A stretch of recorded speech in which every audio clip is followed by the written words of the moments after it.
there are 100% some of these that need to be switched. The one that's at the end should be much lower, and the ones that are in the middle should be much higher. You'll see what I'm talking about here, but this is the only time I'm going to admit it.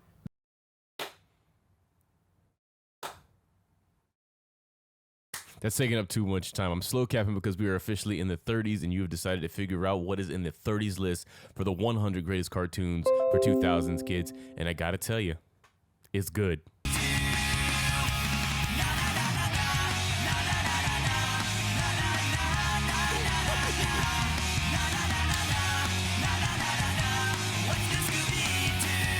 That's right, coming in at number 39, we have What's New Scooby Doo. I told you there's no way that you could have a 100 greatest cartoons for 2000s kids list without including the titular mystery pot-smoking kids and their talking dog. What's New Scooby Doo is an American animated television series produced by Warner Brothers Animation for Kids WB. It is the 9th incarnation of the Scooby Doo franchise that began with Scooby Doo, Where Are You? And the first Scooby Doo series in a decade since a pup named Scooby Doo ended in 1991. It is also the first Scooby Doo series to be produced by Warner Brothers Animation and the first since both the foreclosure of Hanna-Barbera and William Hanna's death. So of course you can tell that the standards for the 30s is up here. If we're starting off with What's New Scooby Doo, everything above this has to be one of one. Well, let me let you decide that, because here's number 38.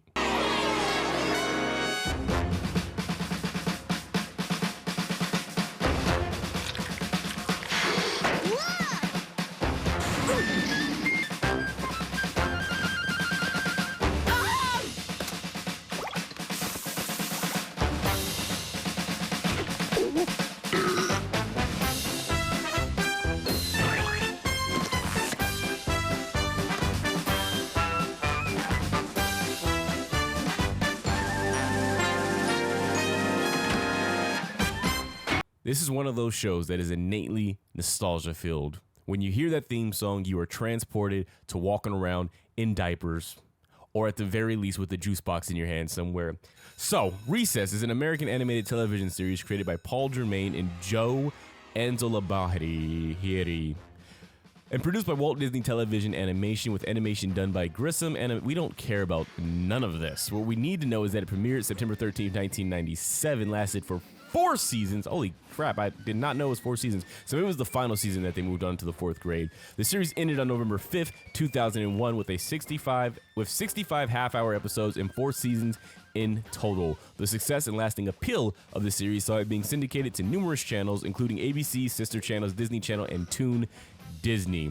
Recess portrays the lives of 6 4th graders: cheeky and popular, lovable rogue, Theodore, Jasper. Oh, so maybe they were 4th graders and they moved on to 5th grade was what the final season was about. At some point they moved grades. Recess portrays the lives of 6 4th graders: cheeky and popular, lovable rogue, Theodore, Jasper, TJ Detweiler, Vince LaSalle, tomboy Ashley Spinelli, Mikey Bloomberg, and nerdy prodigy Gretchen Grundler, and awkward new kid Gus Griswold. That's where we're going to stop it right there. Watch Recess if you haven't, but I know there's no way that you would be on this episode right now if you had not seen this show. Your tastes are great, which is why this list is certified official. It is time to move on to number 37. Spice and everything nice. These were the ingredients chosen to create the perfect little girl. But Professor Utonium accidentally added an extra ingredient to the concoction: Chemical X. Thus, the Powerpuff Girls were born! Using their ultra superpowers, Blossom, Bubbles, and Buttercup have dedicated their lives to fighting crime and the forces of evil!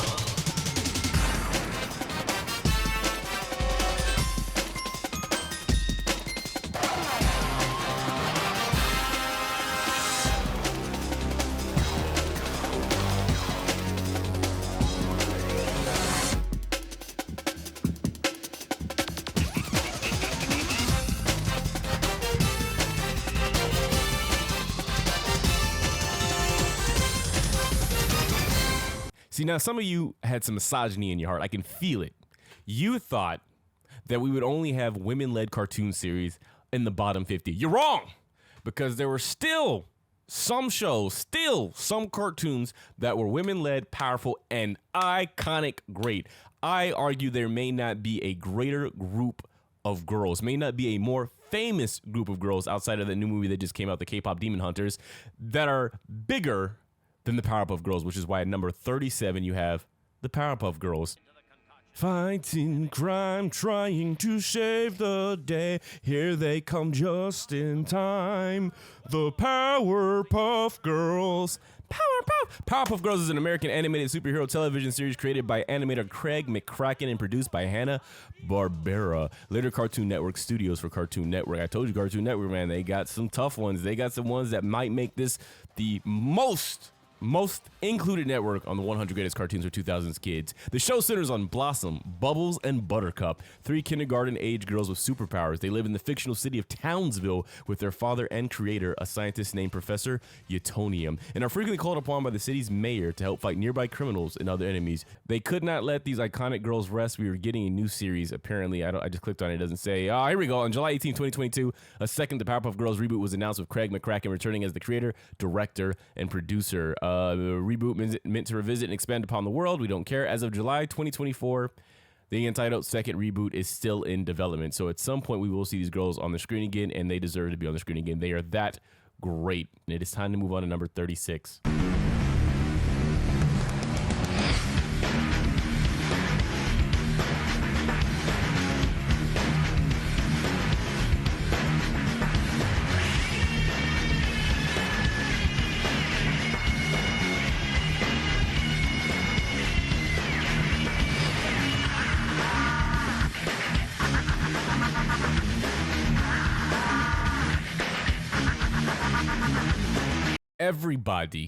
Everybody on this planet has their favorite version of Batman. For some, it's a live action Val Kilmer. For some, it's a live action Christian Bale. For others, it's Batman the Animated Series. For me, it's Batman Beyond. I think this show is probably my favorite incarnation of a Batman.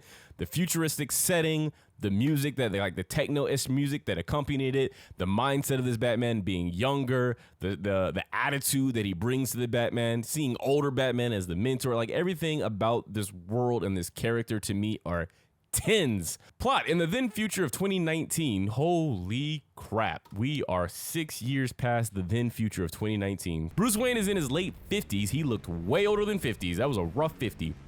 And still fighting crime as Batman, despite suffering reoccurring health issues relating to his age and past injuries. During a rescue of a kidnapped heiress, Bruce suffers a heart attack and, at the risk of being killed by a criminal, betrays a lifelong principal by threatening him with a gun, which, if you know Batman, this is probably like the ultimate heartbreak for him. The weapon used to murder his parents and motivate him to become Batman in the first place.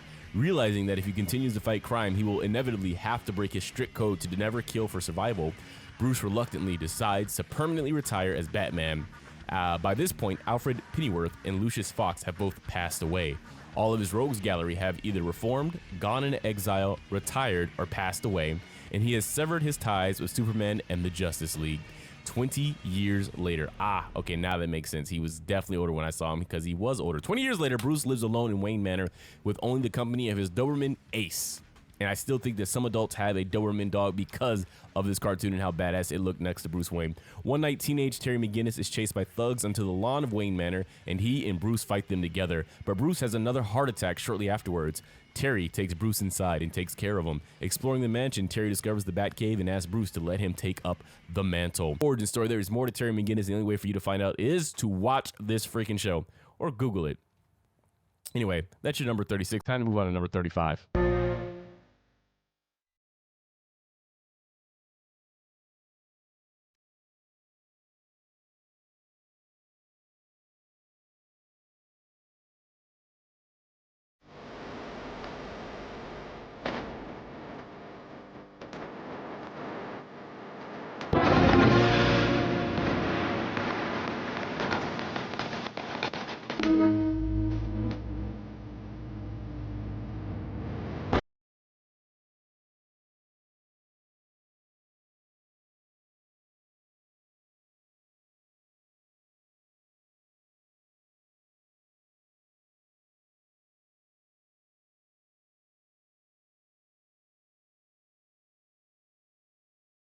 Now, look, I stand by what I said originally. Batman Beyond is still my favorite entry in the Batman series. However, Even I have to admit that the list is official because it's not my personal list. It is what we have decided collectively is the 100 greatest cartoons for 2000's kids. So 35 goes to Batman, the animated series, just slightly above Batman Beyond, because more than anything, it just has the best damn storytelling and that intro, that do like that. There's something haunting when that show would come on. This is Cartoon Network in its prime. This is Cartoon Network at its like Muhammad Ali peak days of fighting, man. Batman, the animated series, often shortened as Batman TAS or BTAS, is an American animated superhero television series based on the DC Comics superhero Batman, developed by Bruce Timm and Eric Radomski, and produced by Warner Brothers Animation. We get a lot of Warner Brothers Animations lately. It originally aired on Fox Kid, a great network that we're gonna miss very, very, very much, from September 5th, 1992 to September 15th, 1995, with a total of 85 episodes. Midway through the series' run, it was retitled The Adventures of Batman and Robin. The series also introduced the character of Harley Quinn, who was a henchman for the Joker. Originally intended to be a one-shot appearance, Harley proved so popular that she quickly became a regular villain in her own right. I didn't know that the first time we met Harley Quinn was through this show. If that is what this is saying, this is why the show has to be above Batman Beyond. This is also why it has to be number 35. Harley Quinn becomes so great that she gets separated from the Joker. We're now at a point where people don't even want to see her with the Joker because they realize that relationship is toxic, and she's more of an anti-villain or an anti-hero than she is an outright villain. We are now officially so close to moving into the 20s, but before we do there's a few more great cartoons that need to be listed. So join me, won't you, with number 34. Trust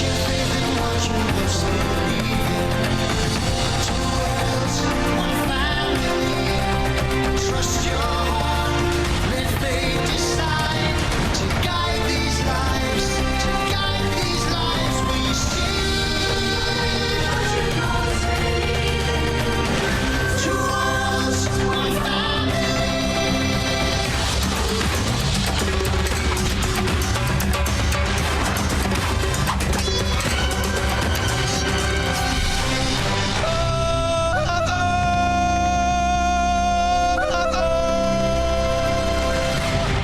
Well, again, if we're talking about movies that came out that just stick with you, movies that Disney put together that were so great they had to become cartoons, you've got to include The Legend of Tarzan as one of the greatest installments for Disney. Legend of Tarzan, the animated series. The Legend of Tarzan is an American animated television series produced by Walt Disney Television Animation based on Tarzan from the novels written by Edgar Rice Burroughs, the character's original creator, who appears in one episode of the series. The series is also based on Disney's 1999 animated feature film Tarzan by Walt Disney Pictures and aired initially on the Disney's 1-2 block on UPN. But also, the great Phil Collins did the soundtrack so well in the movie that, out of respect to how incredible that soundtrack was, You'll Be in My Heart, Strangers Like Me, and the way that it makes you feel, the show itself has to be risen higher on the list. I know Phil Collins has nothing to do with the TV show, but that's how great it was, which is why it's number 34 on our list. I also want to say this about the Legend of Tarzan show. If you enjoyed the movie, you're going to love the show even better. I think this is one of the rare occasions where the show is better than the movies we got. The series picks up where Disney's 1999 animated feature film left off, with the title character adjusting to his new role as a leader of the gorilla family following Kerchak's death, along with Jane, whom he has since married, and her father, Professor Archimedes Q. Porter, adjusting to life in the jungle. The three now reside in the treehouse built by Tarzan's original human parents. You should watch this show. It makes sense for it to be at number 34, although I'm not mad if you were to submit a complaint suggesting that Batman and Batman Beyond should be just a little bit above Tarzan. I'm not mad at the complaint, but that's currently where things lie. Let's move on to number 33.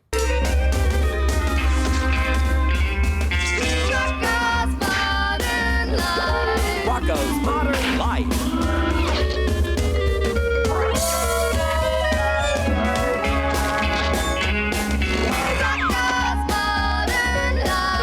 Rocko's Modern Life.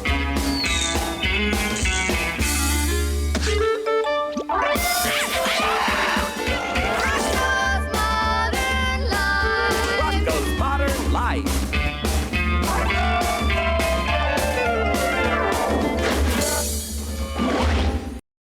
Again, this falls into the category of sometimes you just had to be there.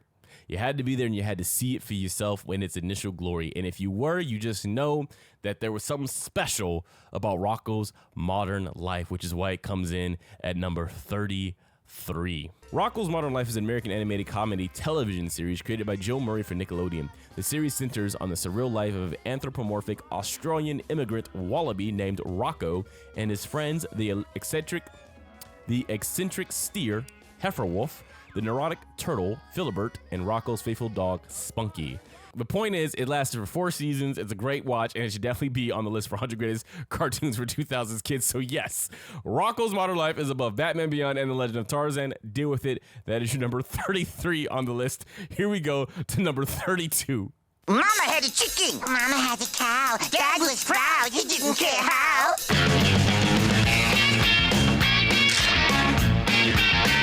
Cow. Chicken. Cow and chicken.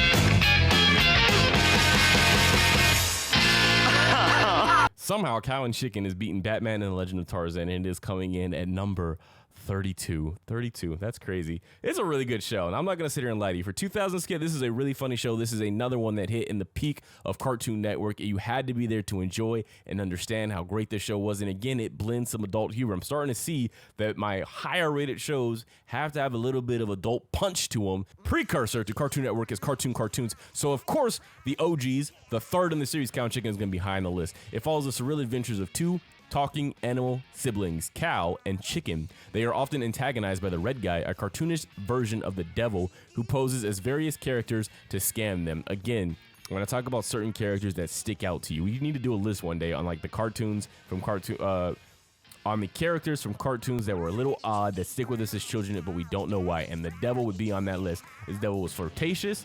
This devil was sensual. This devil was inappropriate. He was everything that you would expect the devil to be, except why is he in a kid's cartoon? Still great. Got 4 seasons, y'all, 52 episodes. The series focuses on the misadventures of two unlikely yet somehow biological anthropomorphic animal siblings. The sweet-natured, dim, ditzy, naive, and ecstatic Cow and her older brother, the hot-tempered, cynical, and sarcastic Chicken. The show is adult. It's adult. You look back on it, this was clearly made in a time where adults were like, kids should be able to smoke when they're 16 years old. But it's still a great watch, a funny watch, and it's unique. There's no other show that I can think of that's similar to it, but you would get a vibe that's akin to Ren and Stimpy, or what was the other one we just named? Rocko's Modern Life, except this one was a little bit more cartoon friendly. Moving on to number 31.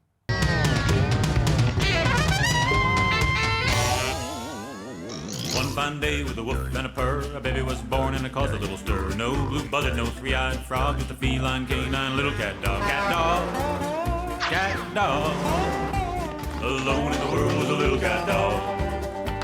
Out on the road or back in town, all kind of critters moving cat dog down. Gotta rise above it, gotta try to get along, gotta walk together, gotta sing this song. Cat dog. Alone in the world was a little cat dog. Nickelodeon is not out of the count. Nickelodeon is still here, ready to fight, and which is why number 31 goes to CatDog, the beloved weird mashup of everybody's favorite animals. Anyway, CatDog is an American animated television series created by Peter Hanan for Nickelodeon. The series follows the zany hijinks of orange-furred conjoined brothers of different species, with one half of the resultant animal being a cat and the other a dog. Nickelodeon produced the series from Burbank, California. The first episode aired on April 4th, 1998, following the 1998 Kids' Choice Awards. Remember that? Remember when award shows used to be something that you were excited for as a kid? Kids' Choice Awards as a child was one of the best award shows ever. You couldn't wait to see somebody get slimed. You couldn't wait to see your favorite cartoon characters get nominated and win an award. Like, that was a freaking time to be alive. I don't even know if they still do the Kids' Choice Awards. Whatever comes up next has to be not only a great cap-off for what came before. We have a list of great shows in the 30s, but now it's got to be a great send-up for the start of the 20s. So it's really important that we get this right, and I got to tell you, some of y'all are going to disagree.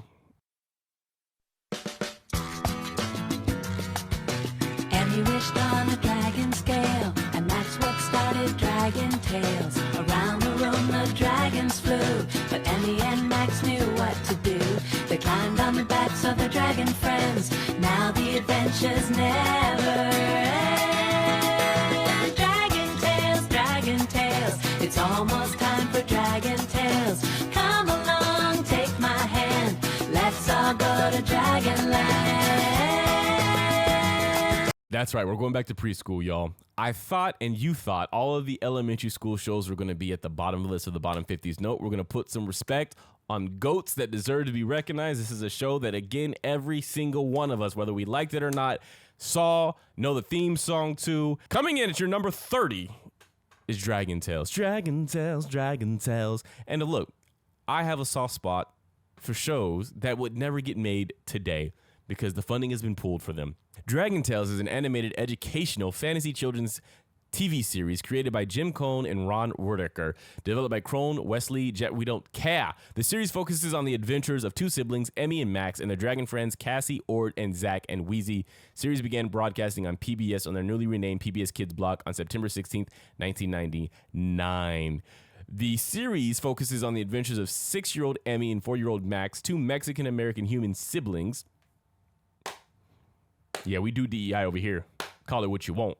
I like to see diversity in every aspect and form, so you're damn right it's coming in at number 30. Upon moving into their new house, they find an enchanted dragon scale, which, upon reciting a special rhyme, can magically transport them to Dragonland, a whimsical fantasy world inhabited by many colorful dragons. All the things that sometimes it feels like kids are missing today, and maybe it's because they don't have a show like Dragon Tales to help guide them. We're giving respect, and I think this is the final time we're going to give respect to a show that was meant for preschool kids, but it has to be on the list, and I think it fits right in at 30. It fits right in at letting you know that these next 29 cartoons are goated. We are so close. 30s is a controversial list, I'll admit it. There are some that I personally might switch around if we were to sit down and have a committee meeting, but as for now, I am perfectly fine with what we got, and I'm super excited for y'all to check out the 20s list, which starts next week. So until then, bye.